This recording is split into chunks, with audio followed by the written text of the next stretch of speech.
홈팀 PAOK 포메이션은 4-2-3-1이며 찰로프는 문전에서 위치 선정과 마무리 감각이 뛰어나며 수비 뒷공간을 놓치지 않고 공략한다.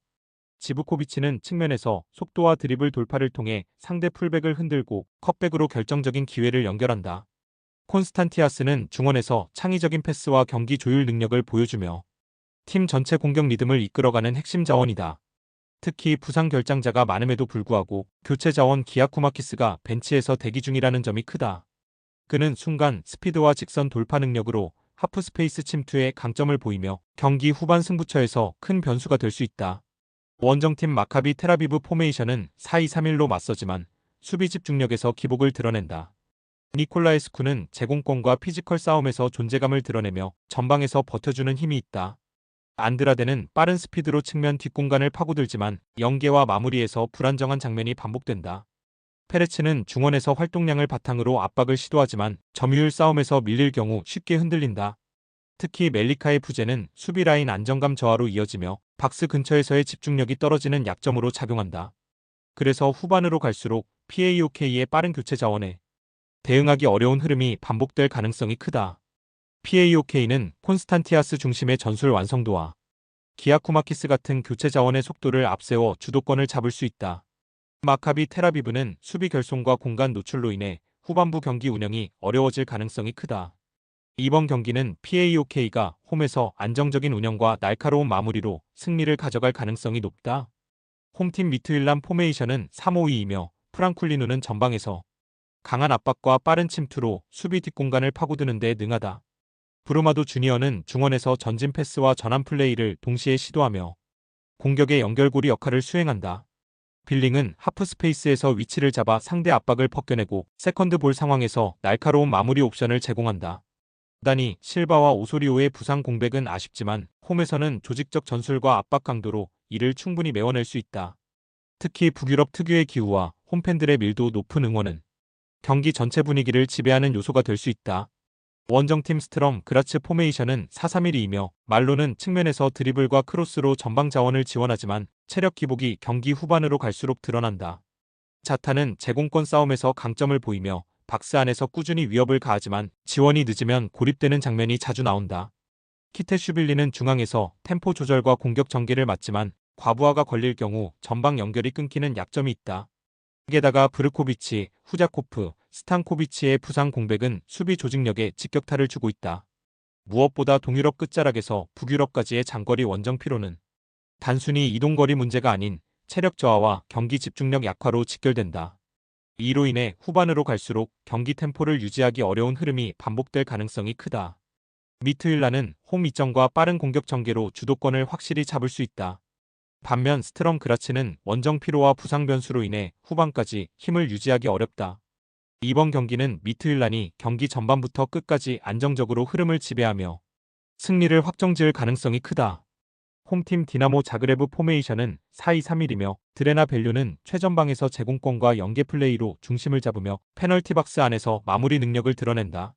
스토이코비치는 측면 돌파와 컷백 패스를 통해 공격의 활로를 열며 순간적인 속도 변화를 통해 수비 라인을 흔드는 장점이 있다. 류비치치는 중원에서의 볼 간수와 전진 패스로 공격 템포를 높이며 공수 연결 고리 역할을 충실히 수행한다. 하지만 피에르 가브리엘과 토렌테의 부상 공백은 수비 안정감을 떨어뜨려 후반 커버에서 불안 요소가 드러날 수 있다. 결국 자그레브는 벨료와 스토이코비치를 축으로 한 공격 루트에 집중하며 단조롭지만 직선적인 패턴으로 경기를 풀어갈 가능성이 크다. 원정팀 페네르바체 포메이션은 4-2-3-1이며 엔 네시리는 박스 안 움직임과 제공권 장악에서 강점을 보이며 상대 수비를 흔드는 자원이다. 아센시오는 좌우를 오가며 유연한 스위칭 플레이를 통해 창의적인 패스를 공급하며 중거리 슈팅으로도 위협을 가한다. 프레드는 중원에서 왕성한 활동량으로 압박과 볼 배급을 동시에 수행하지만 지나친 부담이 누적될 경우 전환 속도가 늦어질 수 있다. 엘마즈, 머칸, 모어, 탈리스카의 부상 공백은 벤치 깊이를 크게 약화시켜 경기 후반 전술적 변화를 주기 어렵게 만든다. 따라서 페네르바체 역시 내실이 아센시오의 스위칭 패턴이라는 플래너를 경기 내내 반복할 가능성이 높다. 디나모 자그레브는 홈에서 강한 압박과 직선적인 공격으로 주도권을 잡겠지만 페네르바체도 네시리와 아센시오의 콤비로 맞대응할 수 있다. 양팀 모두 플랜 B 없이 단순한 전술만 반복한다는 점에서 경기 흐름은 균형을 유지하며 결국 무승부로 굳어질 가능성이 크다. 결국은 서로의 강점이 맞부딪히며 끝까지 긴장감 넘치는 공방전으로 이어질 것이다. 홈팀 베티스는 4-2-3-1 전형을 가동하며 중앙과 측면을 동시에 활용하는 다채로운 공격 루트를 가져간다.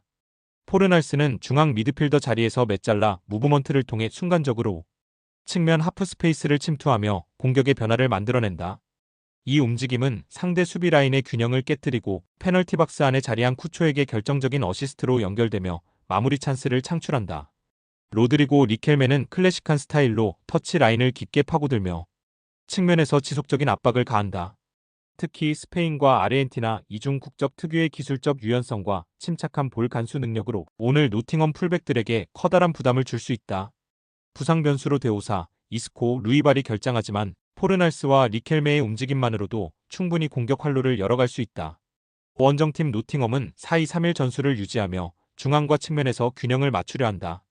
우드는 제공권을 활용한 전방 마무리에 강점을 지녔고 세컨드 볼 상황에서도 결정적인 존재감을 보여줄 수 있다. 허드슨 오도이는 폭발적인 스피드와 1대1 돌파 능력으로 상대 측면을 흔드는 역할을 맡는다. 깁스 화이트는 전방과 이선 사이에서 유연한 연계와 패스를 제공하지만 순간 압박에서 탈출하지 못할 경우 전개가 끊기는 장면이 자주 나온다. 또한 아이나 도밍게스, 허친슨, 진첸코, 무리오의 동반 부상은 수비 안정감에 큰 타격을 주며 포백 라인이 흔들릴 위험이 크다. 특히 베티스의 메잘라, 무브먼트와 측면 돌파에 대한 대응력이 부족해질 경우 수비 라인이 쉽게 무너질 수 있다. 베티스는 포르날스의 침투와 리켈메의 돌파를 통해 하프 스페이스와 측면 모두에서 주도권을 잡을 수 있다. 노팅엄은 결장자 속출로 수비 라인이 흔들리며 압박 저항력에서도 불안 요소가 크다.